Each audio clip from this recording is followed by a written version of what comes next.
I'll be reading your chart. So right here on the screen, AC stands for ascendant. Right here is Gemini. These little pie segments right here are the houses. Right here we have the first house, second house, third house, fourth house, fifth house, sixth house. Okay, and then it's all labeled right here. This is the sun. This is Mercury. This is Venus. This is the moon. This is the north node of the moon. This is Mars. We are going to skip Chiron for today. Here's Pluto. We have Neptune, Uranus, Jupiter, the south node of the moon, and Saturn. And so these are where all of the planets were placed at the moment you were born, like a snapshot. So above the horizon when you were born is Gemini, Taurus, Aries, Pisces, Aquarius, Capricorn, and below the horizon is Cancer, Leo, Virgo, Libra, Scorpio, and Sagittarius. And so Gemini was the sign that was rising when you're born, and it's pretty significant in a person's chart and for describing their appearance. Genetics always have a play in it, but if you ever see somebody who has parents that both have certain color eyes, and then the child comes out with maybe a lighter or darker version of those eyes, that has a lot to do with the ascendant. Same skin tone, color, height. Sometimes you'll see somebody that has parents who are, let's say, 5'2" and 5'6", and then they have a child who's 6 foot. You know, that can be because they have an Aquarius ascendant. That can give them long legs and a long torso. And so in your case, you have Gemini on the ascendant. And so that's ruled by Mercury. The key features of a Gemini ascendant are having quick eye movements, mischievous eyes, kind of like they know something that you don't know. So that would be you in that case. You know, so you have an intelligence about your face. You know, people can look at you and see this is an intelligent man, you know, and this can give you a slim build in your body, and close facial features, you know, or facial features really centered in the middle of the face. This also can give you a pretty engaging smile, graceful arms and hands, nice muscle tone, and you look younger than you are, and have a rather expressive face, maybe a high forehead. So this ascendant also, it sets up your, like a map of your life. You know, so it can describe the rest of your life, really. So, okay, having a Gemini ascendant give you kind of an appearance look a lot like Pharrell, perhaps. I don't know what his ascendant is, but I'd be willing to bet he's a Gemini ascendant. Looking at the other pictures of him, he's got an intelligent look to his face. He's got some mischievous little looks sometimes. He does look like he knows something that you don't know. And he's very attractive as well. Anyway, and I'm going to explain why that is. Here's the zodiac body, right? This is the first house. This is the body part that the first house rules the face. I mean, and your appearance overall, how others see you, right? And so others will see you as quite intelligent, good with your communication, pretty creative and social. That's what others will see about you. And so, you know, the second house, that really talks about the way that you speak. You know, it rules the throat. The area of life of the second house really talks about, you know, this is like early childhood, like your home or your wealth and your family's wealth, how you talk, your family assets, what kind of food you eat, things that are related to throat, right? Okay, the tone of your voice. And so your sun is here in this house, And so wherever the sun goes, it illuminates that house. It brightens it up. And so the second house right here, it's in Cancer. So obviously, your sun sign, you're a Cancer. Cancers are ruled by the moon. It always denotes a picture of a crab. The moon, think about what the moon does to get a better idea of your sun, okay? To get a better idea of your family as well. So the moon has this gravitational effect on the earth that pulls the ocean in and out, right? It waxes and it wanes. It gets full. We get full moons. We get new moons. It's kind of a constant fluctuation. And that's sort of the key theme of the sun in your second house.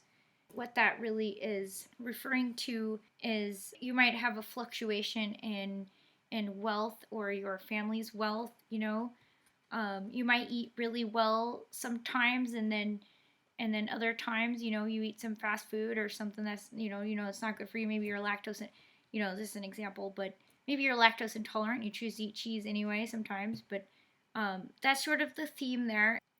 It can also give you a real profound appreciation for music and for art and for culture. Interactions with the father could have been dramatic or intense, but at the same time still fluctuating, so you might have had just about the same amount of intense great times with the father, but then intense not so good times with the father. And I guess that sounds real general because I've had that as well, but mine is kind of explained in another scenario in my chart. So, there's other people who have less intense experiences with their fathers. You and I both have both experienced our fathers in intense ways. Think of the motion of the moon as being similar to emotions. You might get a little bit emotional about your family or your family's history, or even the wealth of your family or your own wealth and assets. You might be really emotional about your family history, but you're not the type of person to reveal that publicly. Let's say something triggers that emotional nature, and it has to do with topics like that. I recommend doing what a crab does or a Cancer does, right? That they retreat back into their shell. And that will enable you time to process, analyze, because, you're a very analytical creature. So, when you go back into your shell, you can do exactly what water does anyway, and it's very reflective, right? So the moon, it reflects the light from the sun. So when you have time, when you have any kind of emotional experience, like go back home and allow yourself the time to be emotional about it.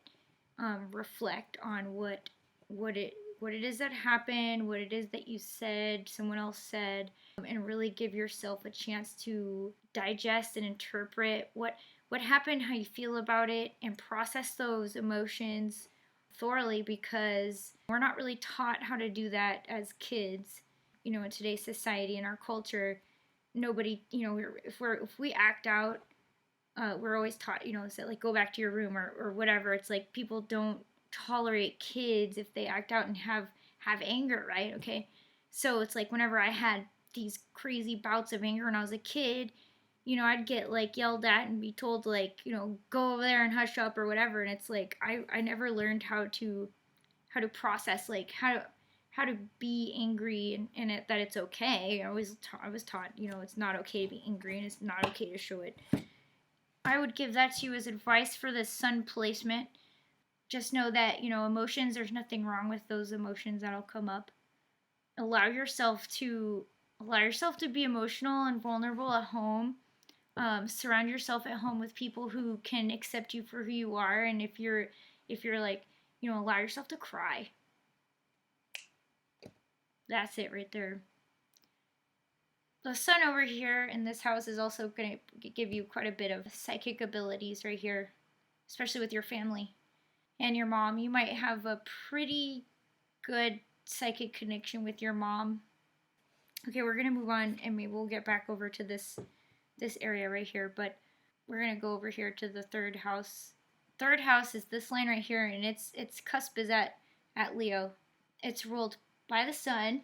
Mercury is your communication factor. This is your ascendant ruling sign, okay? So Mercury and the moon are huge dominant planets in your chart. I mean, these two planets are profound in your chart. Like, it's pretty much the theme that we have going on here, and that's communication and a lot of moon and mother, okay? Your communication it's very creative and vocally creative. You might be a pretty good singer, but Venus is in charge of your creativity over here. Venus is in a debilitated state. By the way, I'm using tropical placements, which is the calendar system with the Placidus house system, not an equal house system.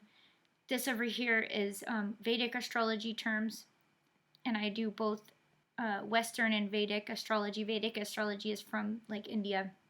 The Vedic astrology gives a lot more information, and Western astrology is just real surface area. Vedic astrology uses a sidereal calendar system. What that does is it's 23 degrees behind the tropical. Quite a bit complicated. I can explain that to you further if you really wish to know. There's not very many Western astrologers who use Vedic astrology and the tropical calculations. It's definitely the most accurate. Back to where we were. We're talking about Mercury. Mercury is your communication, right?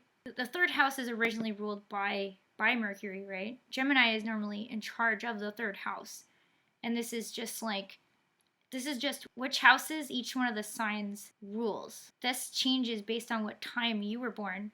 When you have a Gemini ascendant, you're already naturally given these gifts right here. But the fact that Mercury, who rules this right here, is in the third house, just magnifies that even more. And Gemini is a rather creative, social creature, very communicative, very talkative. They're the butterflies. That's going to be a thing that I'm going to use in this chart here, is this butterfly theme. You got your Mercury here, and the way it's expressing itself is through the creative fire that Leo has. Might be kind of a loud talker. You might have a loud voice, if not a very authoritative voice. Yeah, so I'm going to move on. The fourth house is really prominent, and I'd rather talk a lot more about that. Here we got the fourth house. Fourth house cusp is, again, in Leo. It describes your mother. The moon also talks about your mother. The north node of the moon, since it's right on the moon, precisely right here at 21 degrees, 26 seconds is the moon. 21 degrees, 41 seconds is the north node of the moon. This is the first time I've ever seen this placement.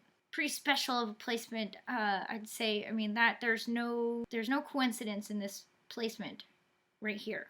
North node takes on the personality of whatever it's sitting next to. So you got two moons here. Two moons here, okay? Your sun is ruled by the moon.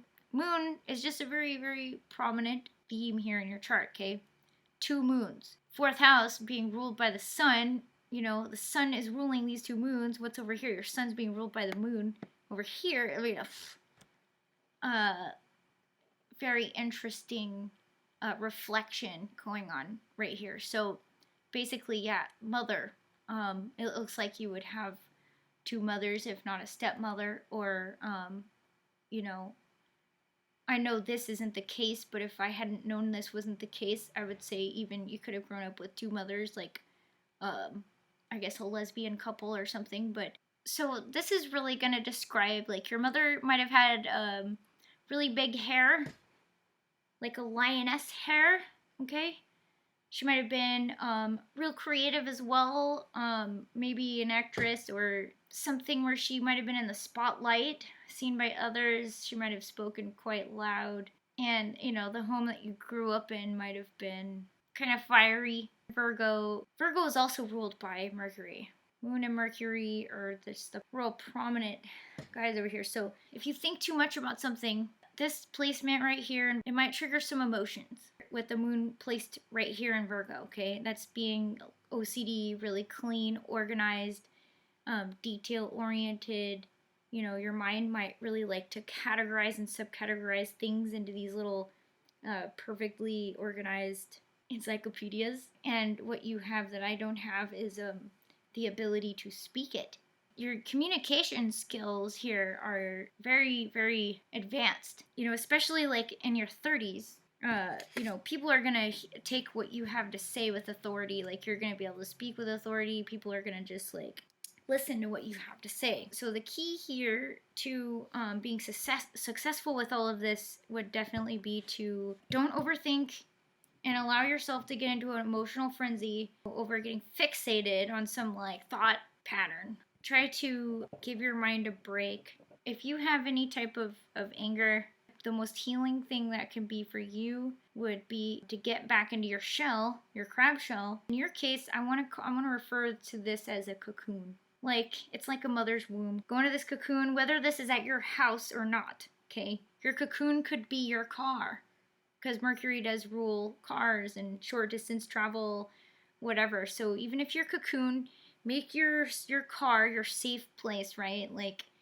I'd tint the windows and just make it somewhere where you don't have to worry about people seeing you if you don't want to. Because if you want to go into your cocoon, you want to enable yourself to cry it out, you know, cry, shed the tears, the flow of tears. And I think that's going to be a real good help for you, being that the moon is such a prominent thing, and that, you know, Mercury being in the mind and your communication, this being ruled by Mercury as well, Virgo over here.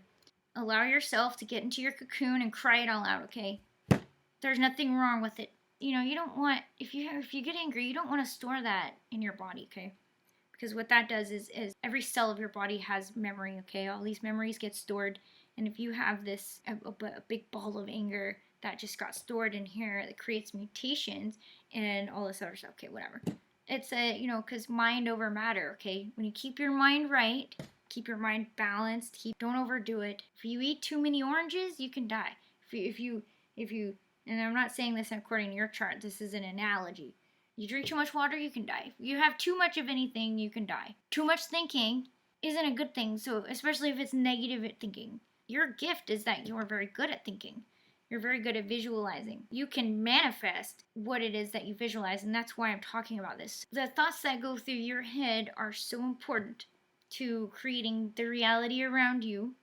Don't dwell on things, just don't do it. If something happened and it's in the past, there's nothing you could do or can do to change that past.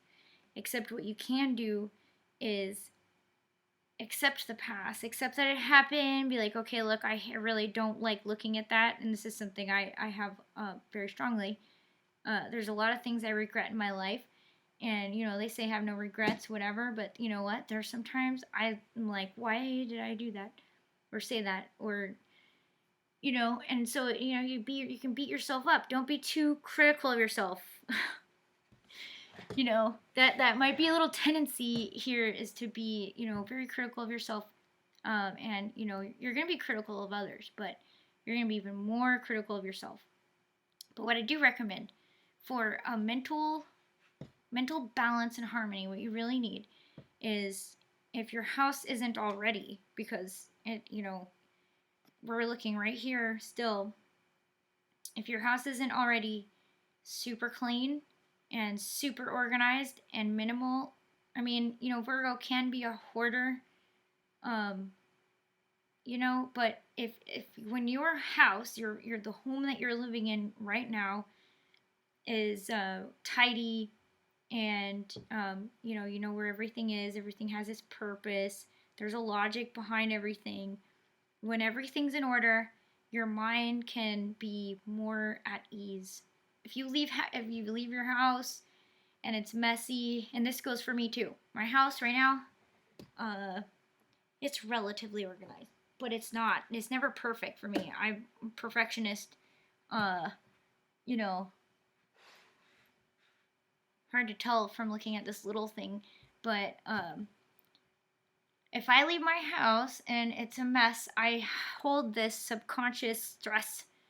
It's like this uneasy feeling of like, I need to go home. Because I know that, like, I've got clothes overflowing over a thing or something. And it's like, all right, I just need to get home and sort out, you know, and so, like, same with the computer. You know, like, all of my images on my laptop need to be perfectly sorted, and, you know, my labeling all the folders and know how to access it all. If I don't, like right now it's not, and all. It's a mental fuck. It just is. And so, I guess over time I've learned how to turn it down, I guess. But, you know, I guess that just takes experience. But the one recommendation I have for this placement right here is to do the best you can at keeping your home also creative. You know, lots of art. I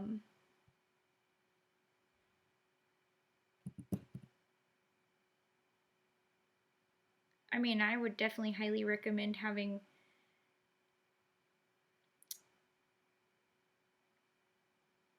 paintings of the ocean and sunsets. With one thing I didn't mention earlier about the sun placed here was, if you look at this little chart right here, it says aspects to planets, and then here's a list of the planets: Sun, Moon, Mars, Mercury, Jupiter, Venus, Saturn, and then same here, but this includes Rahu and Ketu, which is the Vedic way of talking about Rahu is the north node of the moon, and Ketu is the south node of the moon.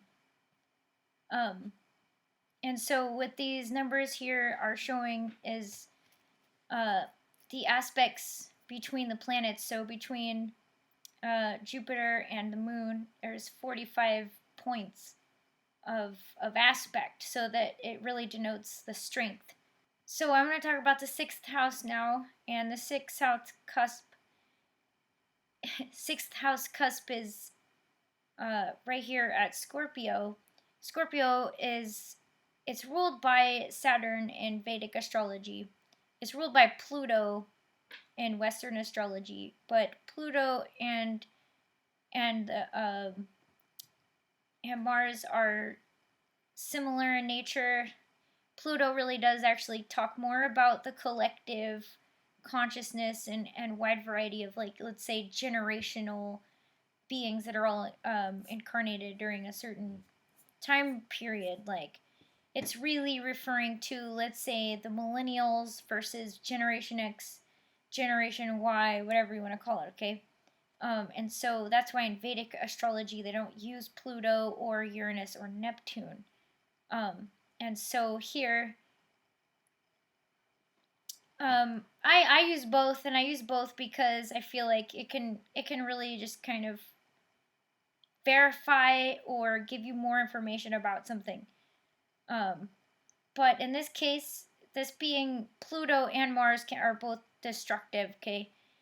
Slash, you know, can be really referring to enemies. So 6th house, this is your work environment, your daily routine, your coworkers. There's other aspects in this chart that they're also hinting at there being quite a bit of opposition.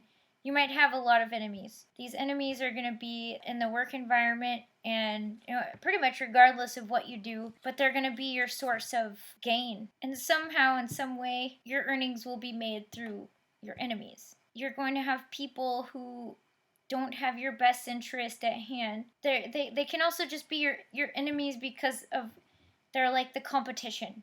Your enemies really are those people who are auditioning for the same role as you, because if they get the role and you don't, then they're the ones making the money. So, but they can also be your friends at the same time.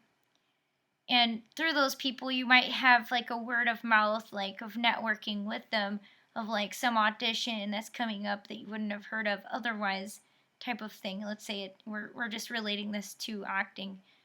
That's the area of life where you're going to have the most transformation, your cocoon. You might have a few different moments of cocooning over there. Moving on, any partnerships you may come up with. Let's say you end up as an entrepreneur. So your business partner or any legal partners, your significant other, those are all represented here in the 7th house. And those will take on the characteristics of Sagittarius. You might travel long distance to meet a business partner. We're not going to talk about the 8th house. We're going to move on to the 9th house. Uranus is here. Uranus does rule Aquarius in Western astrology. Your 9th house cusp and your 10th house cusp are both in Aquarius. Now, Aquarius is kind of next level as far as technology goes. It's like the engineer type. As far as the 9th house goes, this really talks about your higher learning, your spiritual journeys, long distance travel. You know, if you do any long distance travel, it will be sudden and unexpected. You might have quite a bit of it. Jupiter is here, and so Jupiter expands any house that it's sitting in, just like how the sun lightens up any house that it sits in. Jupiter expands it and it makes it more abundant. And it is retrograde, so it means there's probably some karmic stuff here. Any higher learning that you do, it's well supported, and so is long distance travel, and you may not really plan too much ahead. It might just kind of come up unexpectedly in your lifetime. This placement right here with the 9th house being here, it's going to give you more of a broad spectrum of beliefs as far as religion go and spirituality, but it will certainly make you quite a spiritual man, but you may not subscribe to any particular religion. The only thing that really it really does show that you might have a quite strong relationship with God. And then the 10th house cusp right here is really what you're going to be well known for, along the lines of being technologically advanced, communicating, publishing, writing. The way that it has to do with technology is in terms of broadcasting, because of the other things that are supporting you. Pretty much all around your chart here is supporting the idea of you being an actor, and maybe even going into the direction of writing, publishing, directing, film, pretty much any of that's well supported in your chart. And that's, pretty much what you'll be known for. Public speaking style in terms of kind of almost teaching or preaching. This Saturn over here in the 11th house, and as well as K2, the south node here in the 10th house, makes it so that you grew up with your father either not being around or traveling all the time. Was probably an engineer of some kind, wasn't around, and that might have quite a bit of an emotional impact on you here. The strength of this square that's happening between Saturn and the sun is pretty strong, 46. It's like indirectly benefiting you, having whatever relationship you have with your father. It may negatively impact you in whatever circumstances have happened mentally and emotionally. It was actually for the greater good. And I had to learn that about my father. My mom moved me away from my dad when I was 8 from Texas. And then the 12th house over here with Taurus, this is definitely giving you that gift of creating, manifesting through your visions and visualization and with your words. If you think something and you speak it into existence using your beliefs, it comes right through. Just be careful what you wish for. I mean that not in any tricky sense. I just mean that from my own experience. Like, one time I asked God for a man with Robert Plant hair, and I got it. So I got this man who had this big curly hair and just amazing epic hair, right? And it turns out that this guy was just dumber than a doornail. It was like a joke. I'm just like, that wasn't really what I wanted. I had to learn that lesson the hard way. Like, really the substance behind what it is I wanted was more than just a hairdo. Because you have this gift is the reason why I'm even revealing this story to you. And I'd say you have it pretty well here